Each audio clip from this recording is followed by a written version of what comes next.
Okey, Assalamualaikum dan selamat sejahtera. Okey, hari ini kita akan sambung dengan pembelajaran yang sebelum ini.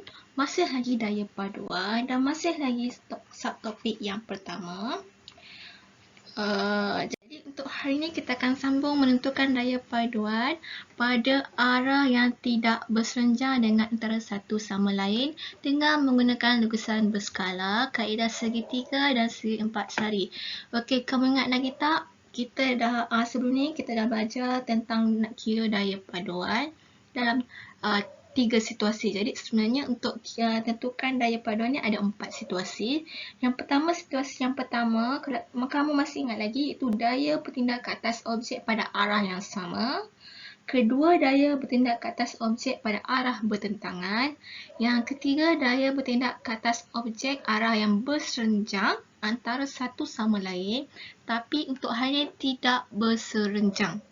Okey, cikgu terpaksa splitkan. Cikgu tak sekalikan dengan yang hari tu. Cikgu takut terlampau kram dan kamu tak boleh bawa sebab untuk yang ini ada sedikit panjang sikit lah dia punya melukis, tapi sebenarnya senang juga.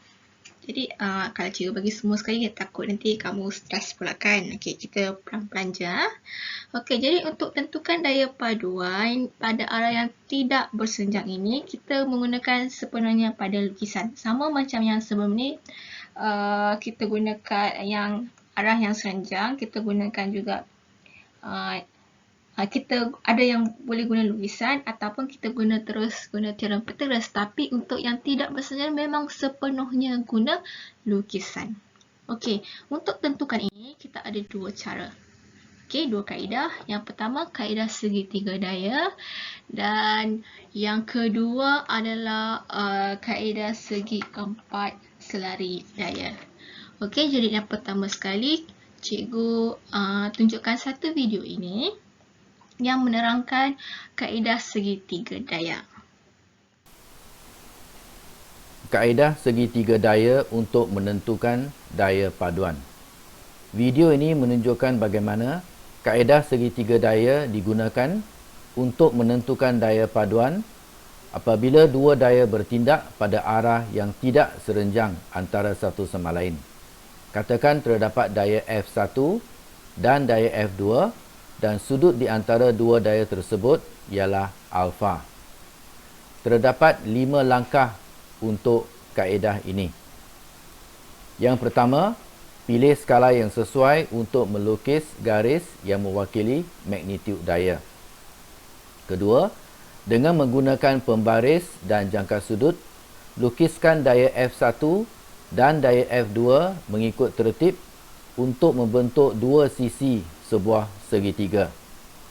Perhatikan, kita lukis daya F1. Apakah maksud F2 mengikut tertib? Maksudnya ialah di hujung garis yang mewakili daya F1, kita tandakan sudut alfa, iaitu sudut di antara daya F1 dan F2. Kemudian, kita lukiskan daya F2. Dan langkah yang ketiga, lengkapkan segitiga dan sisi ketiga akan mewakili daya paduan F. Seterusnya langkah 4, ukur panjang F dan hitung magnitud daya paduan mengikut skala yang dipilih. Dan akhir sekali, langkah kelima, ukur sudut theta di antara daya paduan F dan daya F1. Bagaimanakah kaedah segitiga daya ini digunakan untuk satu contoh yang tertentu? Katakan dua daya P dan Q bertindak ke atas suatu objek. P sama dengan 16 Newton dan Q sama dengan 12 Newton. Sudut di antara P dan Q ialah alfa 60 darjah. Seperti yang ditunjukkan dalam gambar rajah di sebelah kiri. Baik. Langkah pertama, kita pilih skala yang sesuai. Katakan kita pilih skala 1 cm mewakili 2 Newton. Maka daya 16 Newton diwakili oleh garis lurus panjangnya 8 cm dan daya 12 Newton pula diwakili oleh garis lurus 6 cm. Langkah 2, A, lukis garis lurus AB panjang 8 cm untuk mewakili daya P. Perhatikan garis lurus AB dilukis untuk mewakili daya P. Seterusnya di titik B, tandakan sudut 60 darjah.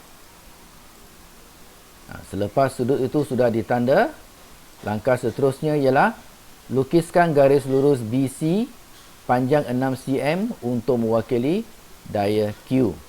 Perhatikan, sekarang kita sudah ada daya P dan daya Q mengikut tertib. Dan langkah seterusnya, langkah 3A, lengkapkan segitiga ABC. Dan AC mewakili daya paduan F. Seterusnya langkah keempat ialah kita ukur panjang AC, letakkan pembaris dan panjang AC didapati ialah 12.15 cm. Dan seterusnya gunakan skala untuk menghitung magnitud daya paduan F. Kita telah dapat AC tadi 12.15 cm, maka daya F ialah 24.30 Newton. Dan akhir sekali langkah 5, ukur sudut theta di antara daya paduan F dan daya P. Kita letakkan jangka sudut dengan tepat dan didapati theta ialah 25 darjah. Dengan itu, daya paduan F ialah 24.30 Newton, membuat sudut theta sama dengan 25 darjah dengan daya P. Begitulah kaedah segitiga daya untuk menentukan daya paduan apabila dua daya bertindak dan dua daya itu tidak serenjang antara satu sama lain. Okey, tadi kamu dah tengok macam mana untuk buat kaedah segitiga daya. Dan untuk kali ini, cikgu tunjukkan kaedah segi empat selari daya. Okey, kita sambung dengan kita kaedah segi empat selari daya. Okey, untuk kaedah segi empat selari daya, kita gunakan contoh yang sama yang macam tadi, iaitu P sama dengan 16 Newton dan ini Q 12 Newton dan sudut dia adalah 60 darjah. Okey, cara dia sama juga, lebih kurang sama. Yang mula-mula sekali lah, pilih skala yang sesuai untuk melukis garis yang mewakili magnitud daya. Okey, ini untuk pilih skala ni yang bersesuaian lah. Cikgu terangkan balik sebab yang tadi video pertama dia tidak terangkan. Okey, ini cikgu terangkan kenapa kena pilih skala yang sesuai. Sebab kalau sini adalah 16 Newton, takkanlah kamu nak ukur, nak lukis sini 16 Newton panjang. Jadi tak cukup kertas kamu. Jadi sebab itu kita gunakan skala. Macam yang contoh tadi dia gunakan 1 cm sama dengan 2 Newton. Jadi P adalah 16 Newton. Jadi dalam skala dia adalah 8 cm. Q adalah 12 Newton. Jadi bila 1 cm 2 Newton dia adalah 12/2 adalah 6 cm. Okey, untuk kaedah 4 segi selari daya, lukis saja balik gambar raja ini dengan penuh skala. Okey, jadi ini P 16 Newton. Okey, jadi kita ambil pembaris. Kita ukur dia. Okey. Sini. Jadi P adalah 8 cm. Okey, ini adalah 8 cm. Okey. Sini. Okey. Kemudian sudut 60 darjah. Okey, kita gunakan protektor.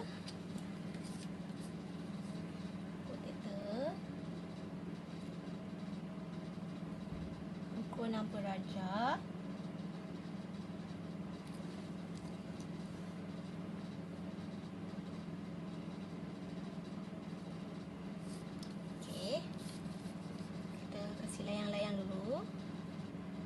Kita nak ukur dia. Okey, ini adalah 60 darjah. Okey. Kemudian kita nak Q sini 12 Newton, iaitu bersamaan dengan 6 cm. Okey, jadi sini kita ukur dia 6 cm. Okey, 6 cm. Okey, sini 6 cm. Okey. Jadi kita letak panah-panah. Okey, kemudian yang kedua, kita dah menggunakan pembaris jangka sudut berkaitan dari F1 dan F2. Okey, sini ada P dan sini ada Q. Kemudian kita nak bentuk sebab dia 4 selari, kaedah segi 4 selari. Jadi bila kaedah segi 4 selari, kita tahu segi 4 selari, sisi sini sama dengan sisi yang di sebelah kanan kiri mesti sama, atas dengan bawah adalah sama. Jadi untuk yang ini kita gunakan jangka lukis. Okey. Kita ukur je. Tak perlu susah, tidak perlu nak ni balik. Ambil balik ini. Ataupun boleh juga kamu nak ambil begini, mungkin tidak tepat. Okey, sini kita tahu tadi sini adalah 8 cm, sini adalah 6 cm. Okey, kita buat 8 cm, kita ukur dulu 8 cm.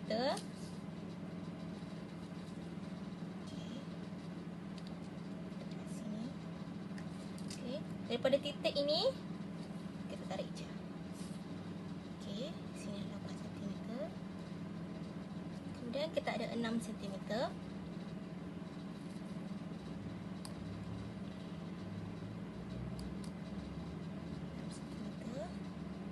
Okey, sini pastikan ada persilangan.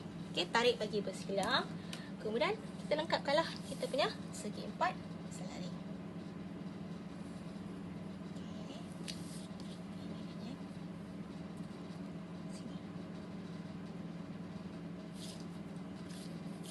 Miring sikit.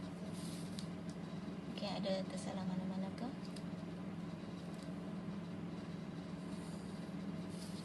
Okey, inilah segi 4 selari. Kemudian daya paduan adalah daripada ini ke sini.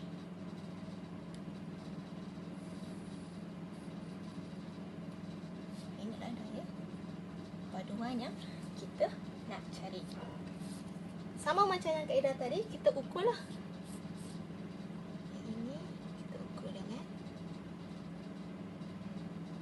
Ni. Okey, bila kita letak pembaris ni, kita ukur bacaan ni, kita akan dapat daya paduan F ini. Okey. F adalah sama dengan 12.15. Bukan F, ini dia punya panjang lah, sentimeter. Dan kita nak dalam Newton. Jadi kita kena tukarlah tadi 1 cm sama dengan 2 Newton. Jadi ini kita kena darab dengan 2. Jadi 12.15 kita darabkan dengan 2.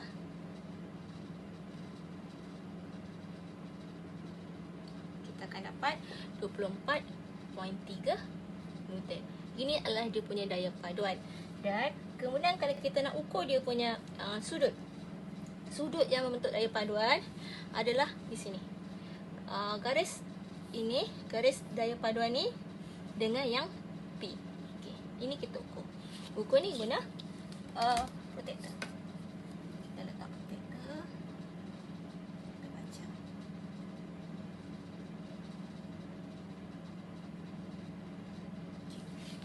Data ini kita akan dapat dia adalah 25.